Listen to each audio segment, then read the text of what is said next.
Hello, আসসালামু আলাইকুম।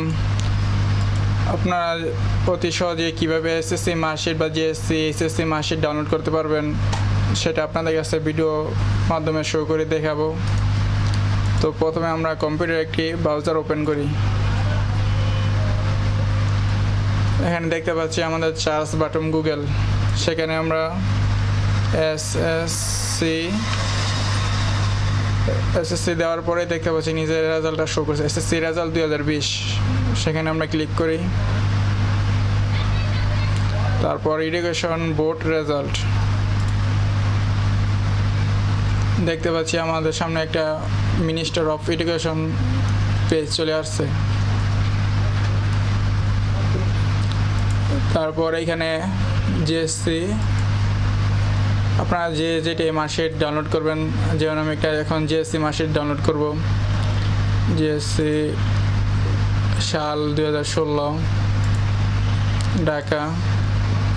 এখানে দেখতেছেন roll number, registration number. Roll number হচ্ছে 2225, রেজিস্ট্রেশন নাম্বার দিয়ে নেবেন। রোল নাম্বার এবং রেজিস্ট্রেশন নাম্বার সঠিকভাবে দিয়ে নেবেন। তারপর দেখতে পাচ্ছেন 2+8, মানে এতে যোগফল করে সেখানে বসাতে হবে। তারপর এখানে রেজিস্টার্ড বাটন দেখতেছেন সাবমিট, তো সাবমিটে ক্লিক করবেন। সাবমিটে ক্লিক করার পরে দেখতে পাচ্ছেন আমাদের সামনে একটা পেজ চলে আসছে, মানে আমাদের মার্কশিটটা চলে আসছে। সো আপনারা এইভাবে অতি সহজে একটা মার্কশিট ডাউনলোড করতে পারবেন।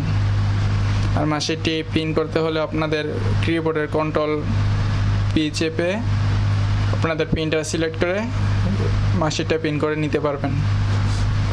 আশা করি আমার ভিডিওটা ভালো লাগলে লাইক, কমেন্ট, সাবস্ক্রাইব করবেন।